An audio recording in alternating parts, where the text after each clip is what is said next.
સુરત જિલ્લામાં ભારે વરસાદના રેડ એલર્ટ વચ્ચે વહીવટીતંત્ર યુદ્ધના ધોરણે એક્શન મોડમાં આવી ગયું છે.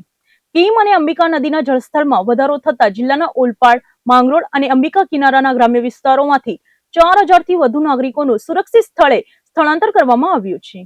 સ્થિતિની મનોસ્થિતિને પહોંચી વળવા ઓલપાડ અને માંડવી ખાતે એસડીઆરએફની ટીમો તૈનાત કરી દેવામાં આવી છે. છેલ્લા 24 કલાકમાં જિલ્લામાં સરેરાશ 8 ઇંચ વરસાદ નોંધાયો છે. ત્યારે જિલ્લા કલેક્ટર તેજસ પરમારે ખાસ કરીને કીમ નદીના કાંઠા રહીશોને ત્વરિત સુરક્ષિત સ્થળે ખસી જવા અને નાગરિકોને અતિ જરૂર વગર બહાર ન નીકળવા કડક અપીલ કરાઈ છે. સુરત શહેરમાં આપણે જાણીએ છીએ તેમ સુરત જિલ્લામાં 31 અને 1 તારીખ એમ બંને દિવસ રેડ એલર્ટ આપવામાં આવ્યું હતું, જેના અનુસંધાને ગઈકાલે સવારે 6 વાગ્યાથી લઈને આજે સવારે 6 વાગ્યા સુધી સુરત જિલ્લાના તમામ તાલુકાઓમાં નોંધપાત્ર વરસાદ થયો છે. એવરેજ જોઈએ તો આપણે 220 mm જેટલો વરસાદ તમામ તાલુકા અને શહેરમાં મળીને થયો છે, એટલે કે લગભગ 8 ઇંચથી વધારે એવરેજ વરસાદ તમામ તાલુકામાં નોંધાયો છે. સૌથી વધારે વરસાદ જે છે અંબિકા તાલુકામાં લગભગ 565 mm 24 કલાકમાં નોંધાયો છે. તે સિવાય અન્ય તાલુકાઓમાં પણ લગભગ સરેરાશ જોઈએ તો 5 થી લઈને 15 ઇંચ સુધીનો વરસાદ જે છે અલગ અલગ જગ્યાએ નોંધાયો છે. સુરત શહેરમાં પણ આપણે જોઈએ તો લગભગ 5 ઇંચ જેટલો વરસાદ 24 કલાકમાં 5 થી 6 ઇંચ જેટલો વરસાદ નોંધાયો હતો.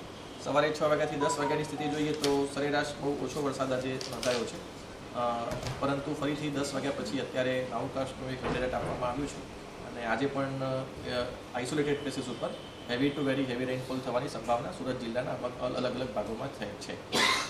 પરિસ્થિતિની વાત કરીએ તો ઓવરઓલ સુરત શહેરની જે તમામ ખાડી છે અત્યારે તો ડેન્જર લેવલની નીચે ચાલી રહી છે. ગઈકાલે અમુક ખાડીમાં ડેન્જર લેવલ આવ્યું હતું.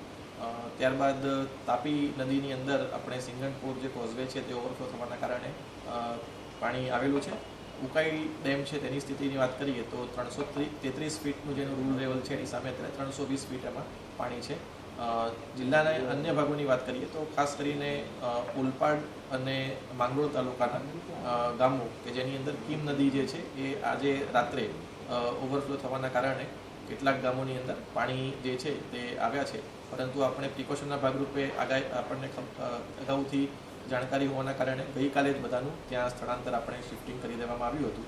તેમ છતાં પણ એડિશનલ શિફ્ટિંગ કરવા માટે માંડવી તાલુકામાં એક એસડીઆરએફની ટીમ આપણી પાસે અવેલેબલ છે અને ઓલપાડમાં પણ આજે સવારે એક એસડીઆરએફની ટીમને મોકલવામાં આવી છે.